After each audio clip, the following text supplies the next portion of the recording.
โอเคพบกันอีกแล้วกับแฮกกี้มื้อนี้สิมาสอนวิธีหับเครื่องจากเซิร์ฟไต้หวันเนาะแต่กับบ่ฮู้แต่เดี๋ยวเฮาไปรุ่นน้ำกันว่าเครื่องอันนั้นมันสิเป็นเครื่องอีหยังก่อนอื่นเลยเฮาต้องเข้าไป Play Store เข้าไป Play Store เนาะมา Play Store แล้วก็พิมพ์คำว่าเดี๋ยวเฮาไปหาโหลด VPN กันเนาะเล่เขียนว่าเล่ VPN LEI เนาะเล่ VPN นี้ตัวนี้เลยตัวที่3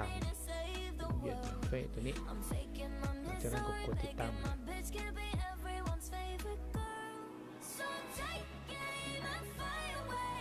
โอเคติดตั้งสำเร็จแล้วเดี๋ยวเราก็กดเข้าไปในแอปเลยปั๊บ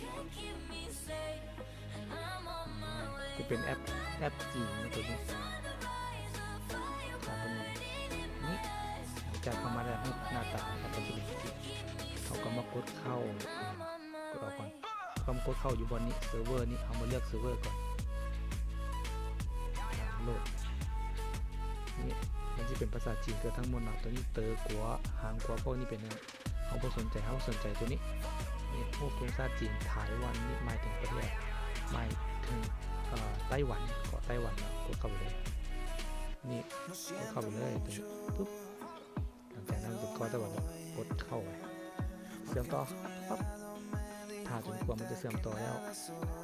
เป็นอย่างที่หมายถึงต่อสำเร็จแล้วจากนั้นเราก็ปิดหน้าปิดไปแล้วก็ไปเข้าเกม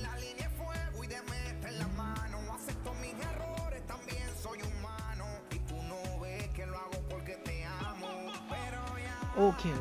ตอนนี้เข้ามาสู่หน้าล็อบบี้เรียบร้อยเลยเฮามาลุ้นเบิ่งว่าสิได้อีหยังแน่กดเข้าไปเลย2จุดหมายชูแบบฮะมีข้อความมา4อย่างหรือ3น้ำกันเนาะเอาเบิ่งเอาเรื่องนี้ชูแบบโอ้โหเครื่องนี้บ่แม่นธรรมดาเลยไปก่อนสวัสดีนี่ตอนนี้เลยล่มกลางล่มแล้วก็ชิ้นส่วนบนชิ้นส่วนเป็นคูปอง1หมอกกระทะแล้วก็อาจจะเป็นหัวก็ได้หมวกหัวสลามกดทับไปเลยแดกมารุ่นที่2ได้ยังนะชุบสิเป็น XP คูณ2การ์ดสร้างห้องเสื้อตัวนี้กับบ่ปานใดแต่ก็โอเคได้อยู่ของฟรีเก็บไปสุดท้ายแต่โบท้ายสุดท้ายแล้ว